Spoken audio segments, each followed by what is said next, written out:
Hello and welcome to another episode. This episode is really special because we are having a very special guest with us. The person who is now trending with the tag of Don't be a minimum guy. also the person who is now called as the boss of Shrikant Tiwari urf Manoj Vajpayee. The Tanmay of Family Man Season 2 and Raj of Drive. Please welcome Kaustav Kumar.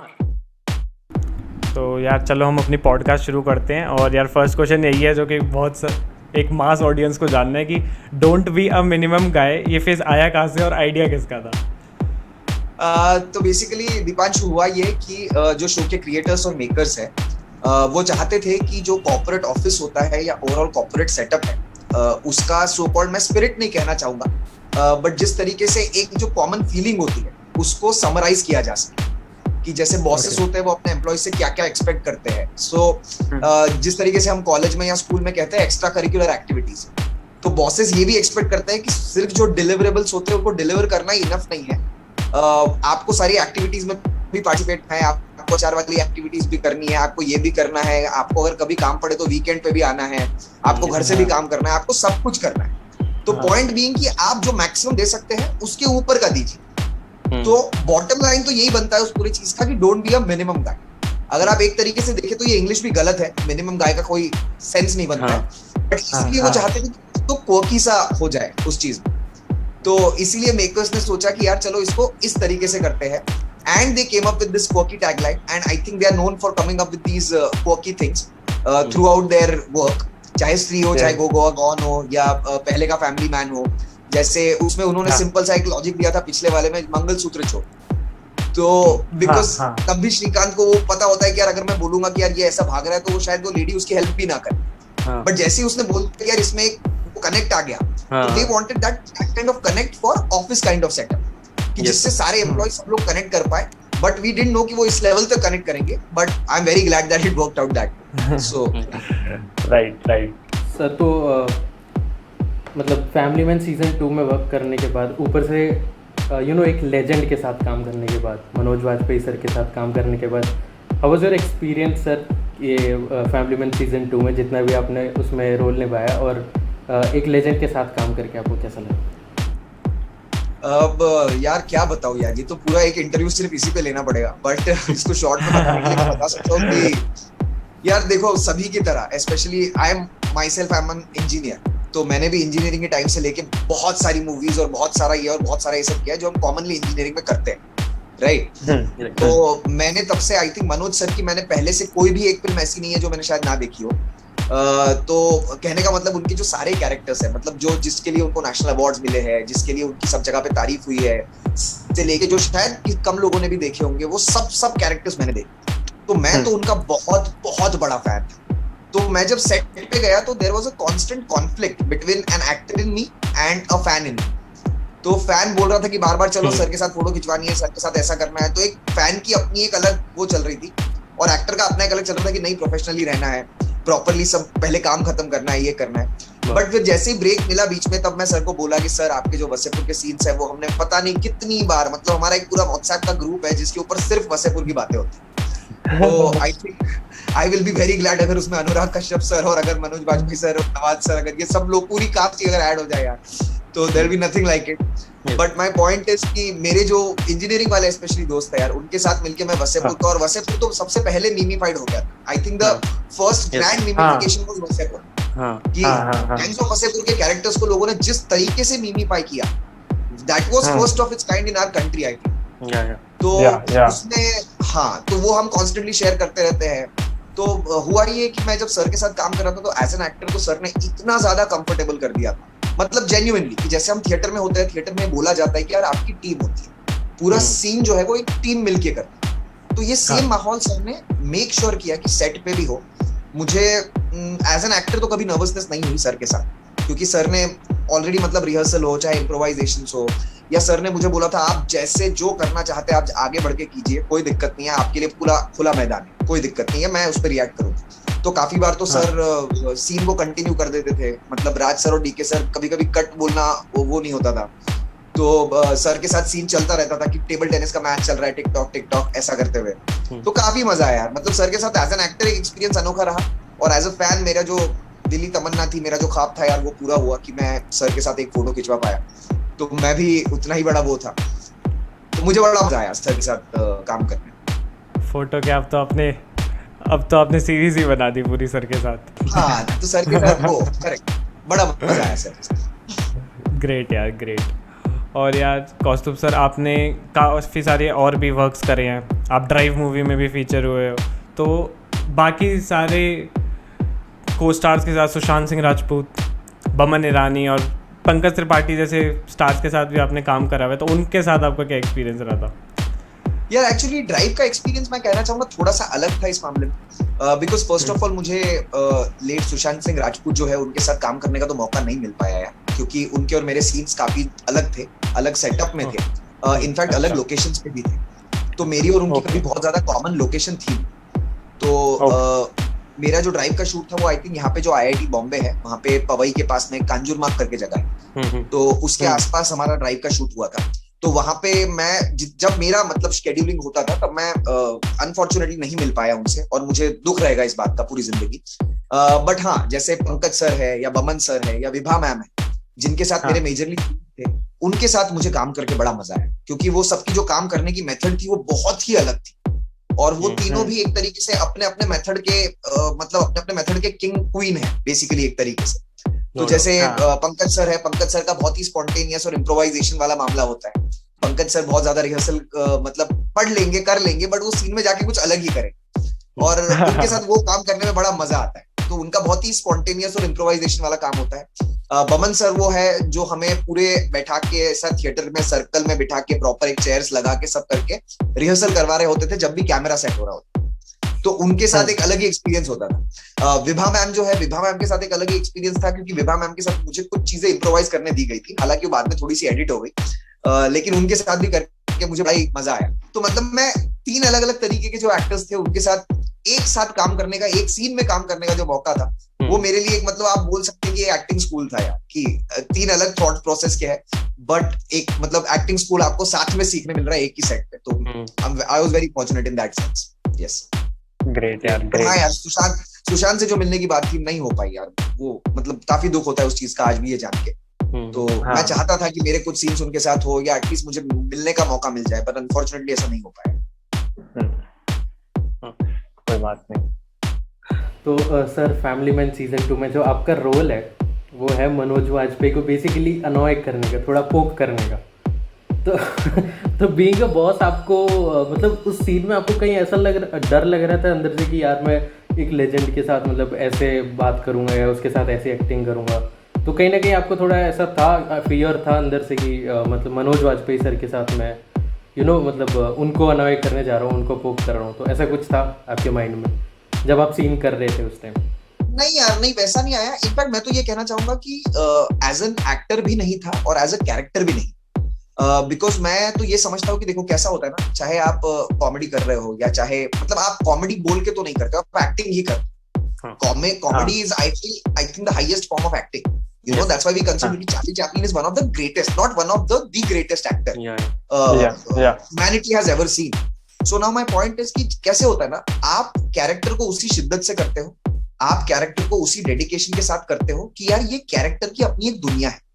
और जैसे हमारे इसमें होता है कि maths के कुछ theorems है, कुछ एक्सियम्स है, तो ये सारी चीजों की वजह से क्या होता है ना, एक सेट ऑफ रूल बन जाता है उस यूनिवर्स का, right?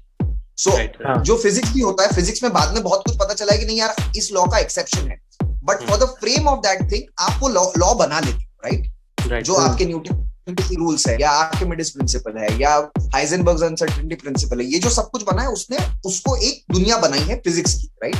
On the same way आप कैरेक्टर के कुछ रूल्स होते हैं, जैसे कि आपने मान लिया कि भाई ये कैरेक्टर वर्कोहॉलिक है, ये कैरेक्टर बहुत ज्यादा काम पे फोकस करता है, ये कैरेक्टर को डिलीवरेबल्स चाहिए है, और ये कैरेक्टर के अंदर की दुनिया ये बोलती है कि देखो यार जो भी कुछ थोड़ा बहुत मैंने लाइफ में अचीव किया है वो बाकी लोग भी समझे और करें।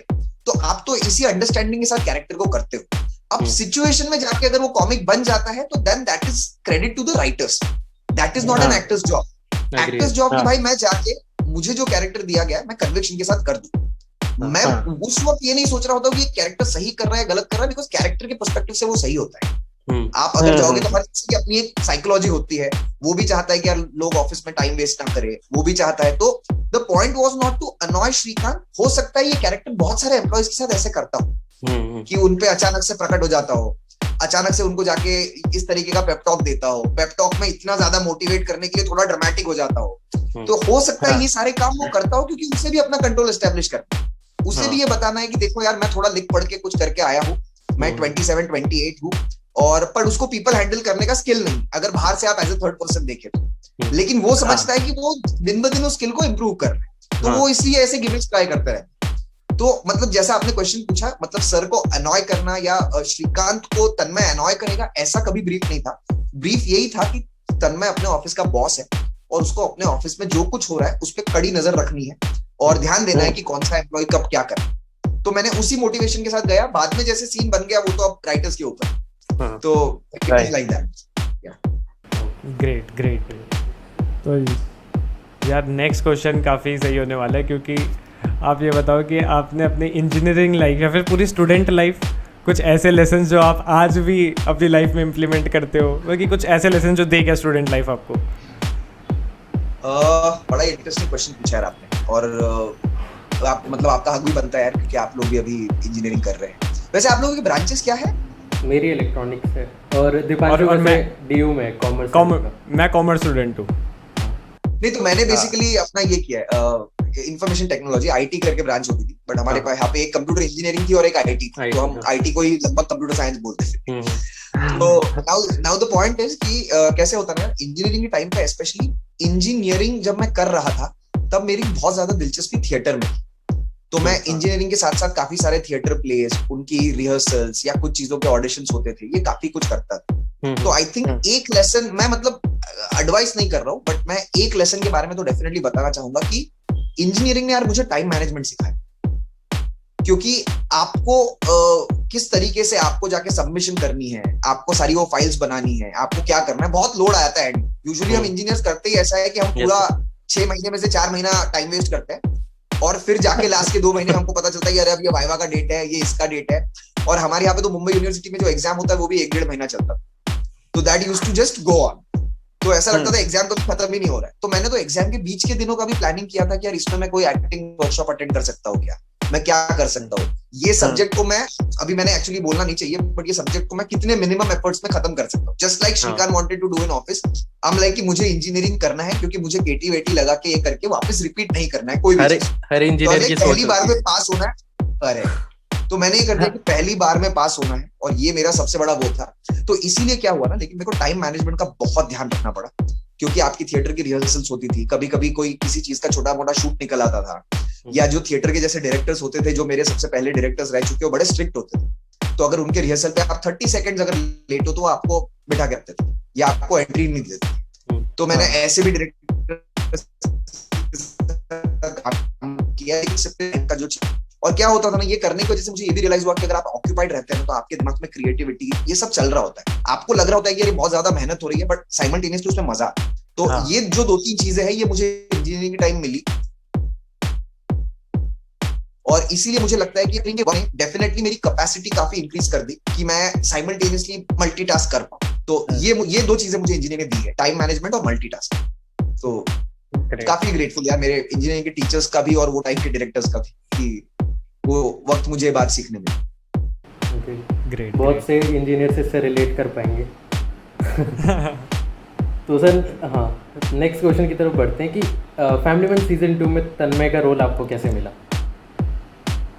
हाँ, तो बेसिकली ऑडिशन से मिला यार, बिल्कुल स्ट्रेट फॉरवर्ड सीधा ऑडिशन वाली बात थी। जो यहाँ के बहुत ही जाने माने कास्टिंग डायरेक्टर है मुकेश छाबरा, उनके साथ उनके ऑफिस में मुझे ऑडिशन करने का मौका मिला। जेमिश करके उनके एक असिस्टेंट है, उन्होंने मुझे इसके ऑडिशन के लिए बुलाया, और जब मुझे बुलाया तब एक्चुअली इसकी जो स्क्रिप्ट थी वो पूरी आई थिंक कुछ 4.5 से 5 पन्नों की थी, जो कॉन्फ्रेंस रूम का सीन है। वो बाद में काफी सारी एडिट हो गई, बट हमने काफी प्रॉपरली किया था कि जब तन्मय वॉक इन करता है ऑफिस में, वो देख रहा होता है कि कुछ लोग टाइम वेस्ट कर रहे हैं, तो उनको सबसे पहले झड़कार लगाता है, और फिर वो आगे जाता है, वो अंदर श्रीकांत जो होते हैं वो बैठे होते हैं, तो वो उनको धीरे धीरे पेप टॉक देना स्टार्ट करता है।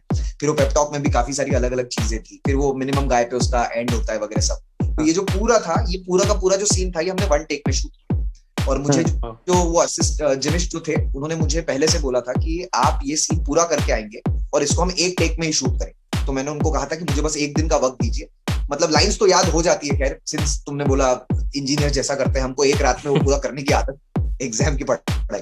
बट माय पॉइंट इज कि लाइंस याद करना एक अलग बात है, और उसको उस तरीके से अभिनय में उतारना एक अलग बात है। तो मैंने बोला कि मुझे कैरेक्टर पे सोचने के लिए कि कैरेक्टर की सोच क्या है, ये आया कहाँ से है, इस कैरेक्टर का बैकग्राउंड क्या है।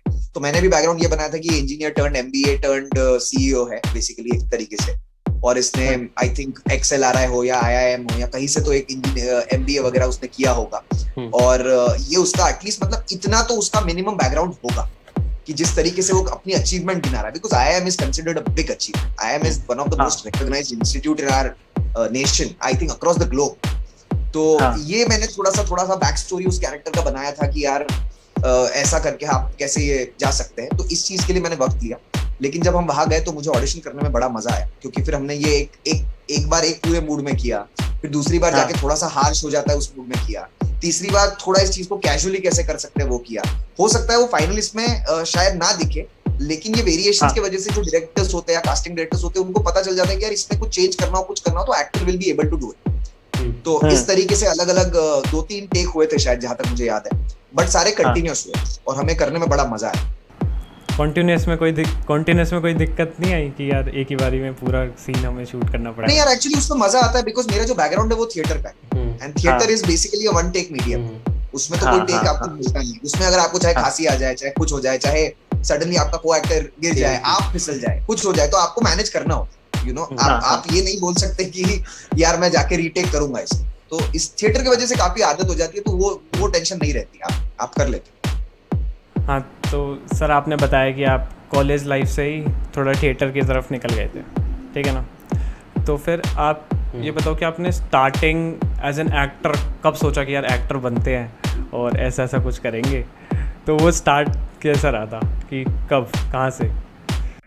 यार आई थिंक थोड़ा डिफिकल्ट है ये क्वेश्चन आंसर करना, क्योंकि ऐसा कोई पर्टिकुलर मोमेंट तो मैं नहीं बता सकता, बट हाँ आई थिंक ग्रेजुअल प्रोसेस ही था यार। जब देखो थॉट तो आपके दिमाग में काफी बार आता है, लेकिन अब सब छोड़ के आप लाइफ में इसी को चूज करोगे, यहाँ इस कंक्लूजन तक पहुंचने में थोड़ा तो टाइम लगता है, क्योंकि आप मतलब जिस तरीके के मिडिल क्लास फैमिली से मैं आया हूँ, और वहां पे तो मुझे जब मेरी इंजीनियरिंग भी खत्म हुई तो मेरे पापा यही कह रहे थे कि यार तुम MBA कर लो, यार तुम MBA कर लो, उसके बाद जिंदगी में जो करना है करो। मैंने बोला कि नहीं यार, अब मैं इंजीनियरिंग कर लिया, ये मेरे लिए बहुत बड़ी बात हो गई है, मैं अभी नहीं चाहता हूँ कि मैं MBA या कहीं जाऊँ। बट क्या हुआ ना, मेरे इंजीनियरिंग का आई थिंक 2nd-3rd सेमेस्टर था, तब मैं एक पृथ्वी थिएटर जो हमारा यहाँ पे बहुत ही जाना माना थिएटर है मुंबई में, वहां पे मैंने एक फेस्टिवल अटेंड किया, जिस फेस्टिवल में मुंबई के सारे अलग अलग ग्रुप्स के प्लेज हो रहे थे, और पहली बार वहां पे मैंने नसीरुद्दीन शाह सर जो थे उनको भी स्टेज पे लाइव देखा।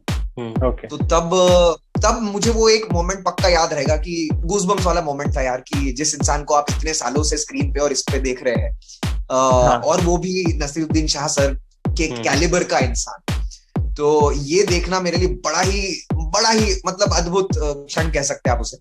तो बहुत ही मुझे मजा आया पहली बार वो देखते हुए, और मैंने सोचा कि यार that person is breathing the exact same air that I am breathing right now. So I don't know, I just felt very fortunate to be present in that space. और यार उस दिन शायद मुझे ऐसा लगा कि यार एक्टिंग के बारे में सोचा तो पक्का जा सकता है, शायद मैं अच्छा कर पाऊं या ना कर पाऊं, बट इस चीज को पक्का ट्राई तो करना चाहिए। तो उसके बाद मैंने पृथ्वी थिएटर में अलग अलग वर्कशॉप्स वगैरह सब कुछ देखने का ये किया, और जो भी एक्टिंग में आ रहा है मैं उनसे भी ये कहना चाहूंगा यार कि अगर आपको थोड़ा सा वो कीड़ा अगर आपके दिमाग में घुस गया है, तो आपको थोड़ा सा अपने आप को एक्सप्लोर भी करना चाहिए ट्रेनिंग वाइज। तो ट्रेनिंग करके ना आपके ये समझ में आ जाता है कि यार ये चीज करने में आपको कितना मजा आ रहा है, या मजा आ भी रहा है या नहीं आ रहा।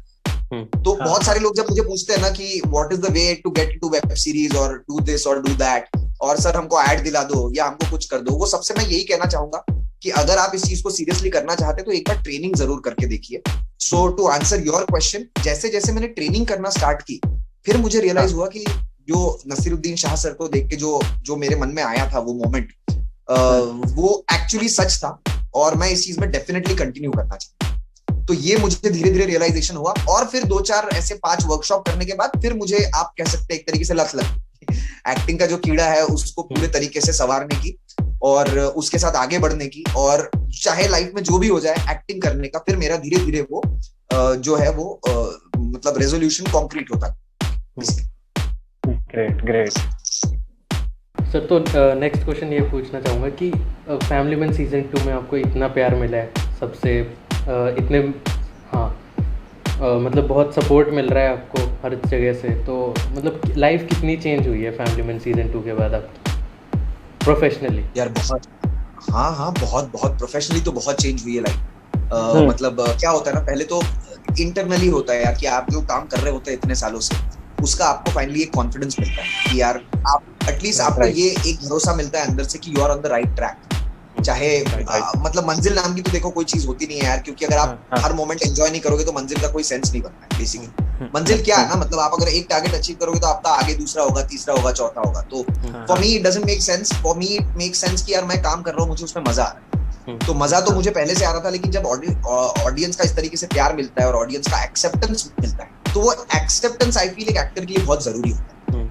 तो क्योंकि जिस तरीके का ये आर्ट फॉर्म है, ये आप बेसिकली खुद के लिए तो कर ही रहे हैं, but at the same time आप लोगों के लिए भी कर, तो वो भी एक एक्सेप्टेंस आपके लिए जरूरी होता है। तो वो आपको मिलता है, वो चीज आपको थोड़ा सा कॉन्फिडेंस जरूर देती है।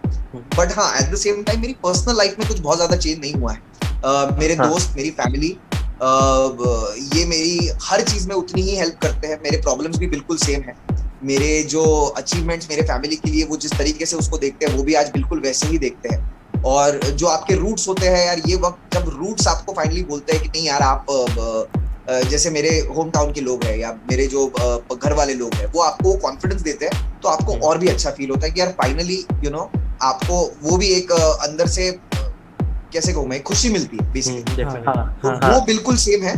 हाँ, लेकिन प्रोफेशनली मैं कहना चाहूंगा, प्रोफेशनली ड्रास्टिक चेंज आ चुका है कि जिस तरीके के रोल्स अभी धीरे धीरे ऑफर हो रहे हैं, या जिस तरीके से लोग इंडस्ट्री के भी लोग जो आपकी तरफ जिस तरीके से देखते हैं या आपको केपेबल समझते हैं कि यार ये किरदार कर पाएगा या नहीं कर पाएगा, वो कैसा होता है ना, उनको भी एक कॉन्फिडेंस मिलता है कि नहीं यार मतलब ये कर ले। तो ये काफी बड़ा चेंज आया है। और सबसे बड़ा चेंज तो ये आया है यार मेरे सोशल मीडिया में। मैं सोशल मीडिया पे बिल्कुल ही इनएक्टिव था, तो सोशल मीडिया पे जिस तरीके से, क्योंकि अभी हम सो कॉल्ड अभी एक वर्चुअल दुनिया में ही है बेसिकली, जिस तरीके से लॉकडाउन है, जिस तरीके से यार स्थिति चल रही है, मतलब पर आपको जब आप वो वर्चुअल वर्ल्ड में भी होते हैं और जब आपको रियल लोगों का इतना सारा प्यार मिलता है, तो वो एक क्या कहूँ मैं, काफी ग्रेटिफाइंग चीज भी है, पर काफी ओवरवेलमिंग भी होती है। तो तरह तरह के मैसेजेस आते हैं। बहुत सारे लोग हैं जो कहते हैं कि आपका जो करियर है हमने पहले से फॉलो किया है, आपके जो टीवी के एपिसोड्स आते थे हमने देखे हैं, आपकी शॉर्ट फिल्म्स हमने देखी है। तो ये सुन के भी बड़ा अच्छा लगता है कि कुछ लोग थे जो पहले से देख रहे थे इस पूरी चीज को, और जो नई ऑडियंस अभी जुड़ पाई है उनको ये कैरेक्टर बड़ा पसंद आ रहा है। तो काफी चेंज उस मामले में तो डेफिनेटली आया है। ओके, ग्रेट यार।